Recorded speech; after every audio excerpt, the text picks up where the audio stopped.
बघूया टॉप 9 महत्त्वाच्या बातम्या।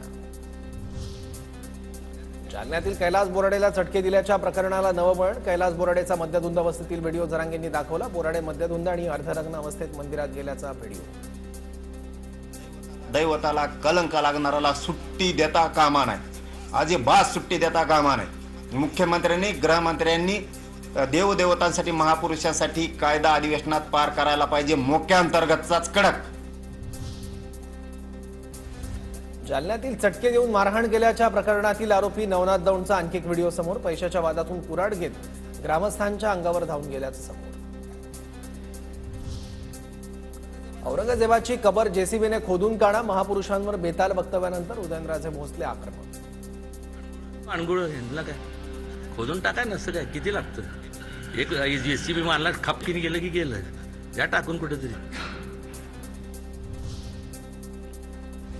मित्राच्या अध्यक्षपदावरून उपमुख्यमंत्री शिंदेंचे निकटवर्ती अजय अशर यांची उचलबांगडी। प्रवीण सिंह परदेशी मुख्य कार्यकारी तर वळसे पाटील, राणा जगजीत सिंह, राजेश क्षीरसागर उपाध्यक्षपदी।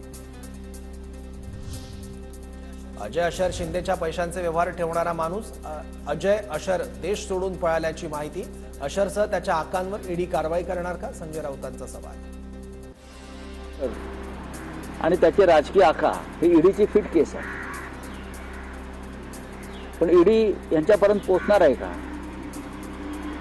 गृह मंत्रालयानं अजय अशरला विरुद्ध गुन्हा दाखल करून त्याची चौकशी केली पाहिजे। ठाकरे गटाच्या स्थानिक लोकाधिकारी समितीच्या वतीनं शिवराय संचलनाचं आयोजन। भारतीय रिझर्व्ह बँक फोर्ट ते गेटवे ऑफ इंडिया दरम्यान शिवराय संचलन। उद्धव ठाकरे यांचं मार्गदर्शन। राज्यभरातील 4.5 लाख शेतकऱ्यांचे विमा प्रस्ताव रद्द। पीक विमा योजना घोटाळा प्रकरणी कृषी विभागाची कारवाई। 24 सामायिक सुविधा केंद्रांविरोधात पोलीस ठाण्यात गुन्हा दाखल।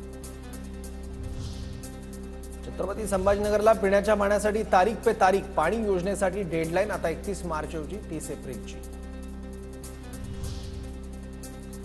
राज्यात 224 जीबीएस रुग्ण, 26 रुग्णांवर आयसीयूमध्ये उपचार तर पुण्यात सर्वाधिक जीबीएस रुग्णांची नोंद।